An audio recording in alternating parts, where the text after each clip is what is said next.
Vous n'êtes pas sans savoir que l'Afrique a été réduite à 400 ans d'esclavage, à 250 ans de colonisation.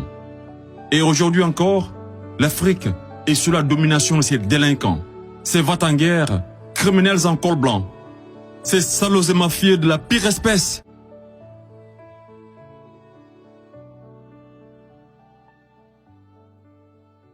Monsieur le Président, Mesdames, Messieurs les jurés, permettez-moi à l'entame de mon propos de vous faire le récit d'une histoire, celle de la toute première reine de ce monde.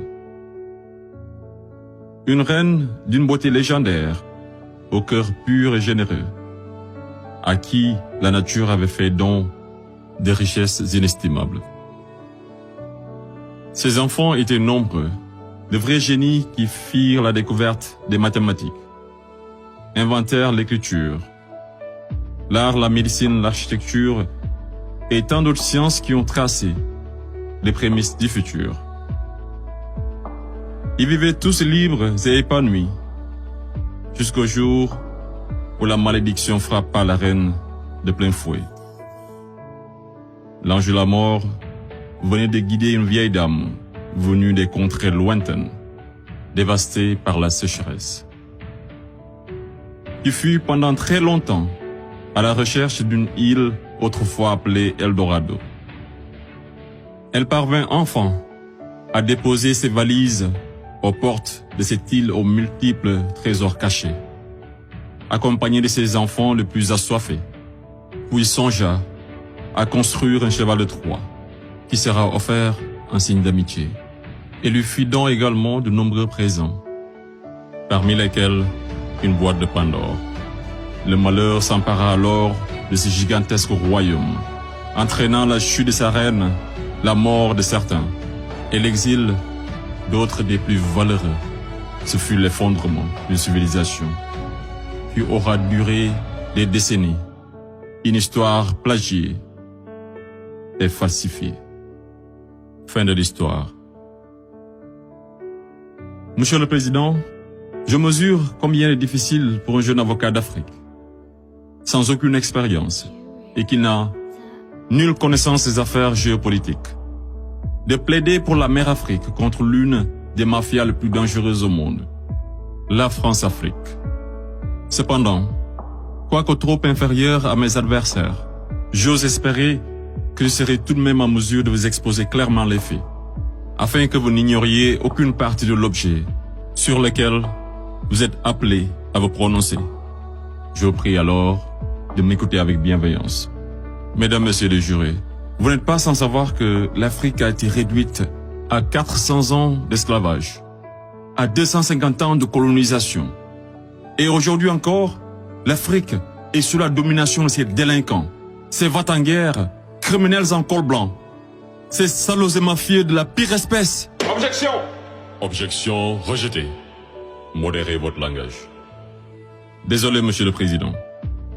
Le plus grand mal de l'Afrique, je n'ai pas peur de le dire, c'est les multinationales françaises, telles qu'Areva, Bouygues, Bolloré, Total et consorts, qui se cachent souvent derrière les dirigeants français, dont elles financent les campagnes.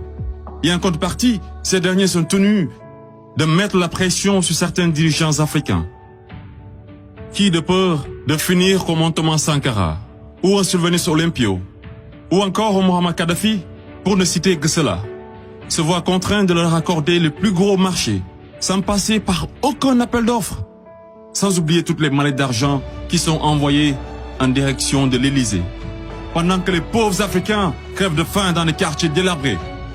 Et on s'étonne de voir de jeunes Africains désespérés s'embarquer sur le navire de fortune à la quête d'une vie meilleure. Et je vous assure qu'ils sont nombreux parmi ces jeunes à avoir tenté toutes les voies et moyens légaux, mais en vain. Pendant ce temps, la France et l'Union européenne se font des fortunes derrière leur business le plus lucratif, les demandes de visa Schengen, qui sont pour la plupart rejetées sans aucun motif valable. Monsieur le Président, avant que je n'oublie, permettez-moi de poser une question à la France-Afrique. Parmi tous les leaders africains morts assassinés, pouvez-vous nous citer ne serait-ce qu'un qui fut réputé un grand ami de la France. J'imagine qu'il n'y en a pas eu. Mesdames, Messieurs les jurés, je vous laisse juger. Monsieur le Président, j'accuse la France Afrique, de crimes contre l'humanité, de crimes d'agression, de crimes économiques et d'avoir été derrière des crimes de génocide. La plupart des dirigeants français sous la Ve République me rappellent des propos d'un homme sage qui disait, je cite, « Les postes éminents rendent les grands hommes encore plus grands et les petits hommes encore plus petits. » Fin de citation. Et le pire d'entre eux, c'est ce nain assassin de Sarko. Ce trafiquant d'influence, connu pour sa mégalomanie, l'homme au scandale multiple, Bettencourt, Tapi, Kadhafi et j'en passe. Ce criminel contre l'humanité, toujours en liberté, qui se la coule douce derrière les mélodies de la brune, alors que sa place se trouve à la haie.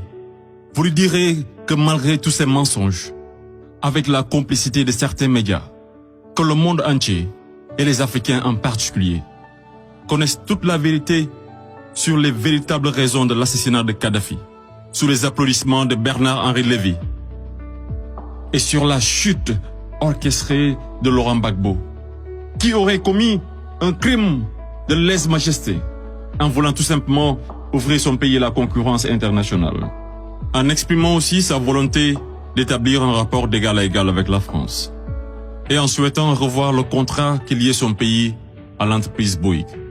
Bouygues, du fameux Martin Bouygues, un ami intime de Sarko, par ailleurs parrain de son fils du nom de lui, tous les deux impliqués dans le conflit ivoirien.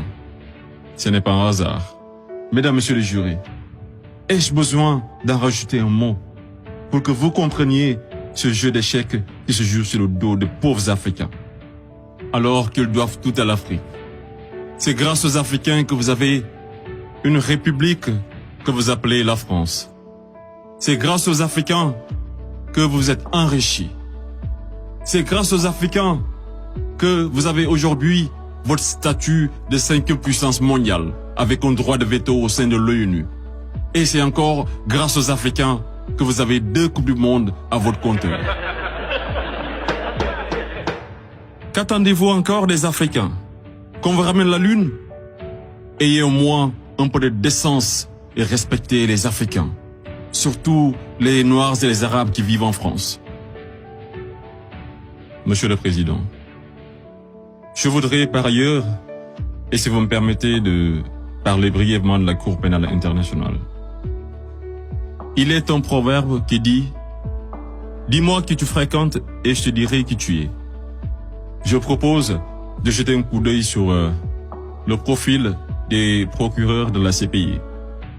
Commençons par l'actuel procureur de la CPI, une dame que je respecte pour 2 raisons. Pour son courage, pour avoir prouvé qu'être une femme et noire ne saurait être un obstacle à la réussite sociale, que la femme noire était capable de s'imposer partout et devant n'importe qui, et pour son combat pour la défense des droits des femmes.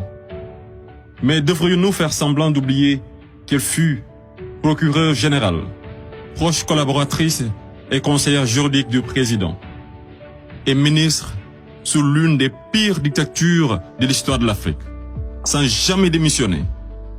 N'est-elle pas comptable de ce régime? Le premier procureur de la CPI, l'Argentin Luis Moreno Ocampo, une haute personnalité dont le nom est impliqué dans les affaires de viol, de corruption, d'abus de pouvoir. Un procureur de la CPI qui détient avec son épouse des entreprises offshore dans les paradis fiscaux des îles Vierges, de Panama et de Belize. Et c'est le même type qui aujourd'hui offre ses services aux personnalités poursuivies par la CPI afin de les aider à échapper au séjour à la haie, moyennant de grosses sommes d'argent. Et tenez-vous qu'ils sont 123 pays à avoir ratifié le traité de Rome. Et sur 10 enquêtes ouvertes, 9 sont africaines. Je me pose la question à savoir, sommes-nous dans une cour pénale internationale ou africaine?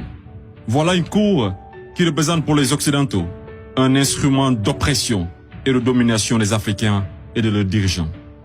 C'est pourquoi l'Afrique a besoin d'une cour pénale africaine, par les Africains, rien que pour les Africains et financée par les Africains.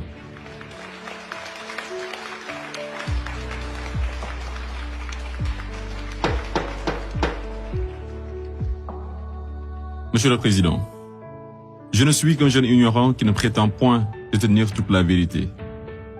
C'est pourquoi je vous apporte des documents qui vous permettront d'y voir un peu plus clair. À l'exemple de cette copie d'une conférence de François-Xavier Verschave intitulée « De la France-Afrique à la Mafia-Afrique ». Je salue également le courage de ces hommes et femmes de valeur qui osent lever leur voix pour défendre les intérêts de l'Afrique. Je pense au grand Kémy Séba avec l'ONG Urgence panafricaine. Je pense également à notre frère Claudie, à Fatou Diom, au grand Youssou N'Dour, à notre maman Angélique Kidjo et d'autres artistes des plus engagés comme Alpha Blondy et Teken Diafa Koli, pour ne citer que cela. Sans oublier toutes ces personnalités qui œuvrent pour la promotion des jeunes et des femmes, à l'égard du docteur Anta Sané et bien d'autres femmes de valeur. Monsieur le Président, loin de moi l'idée de proliférer des menaces. Mais si par malheur, la France-Afrique est aujourd'hui acquittée, sachez que la jeunesse africaine l'obligera à quitter.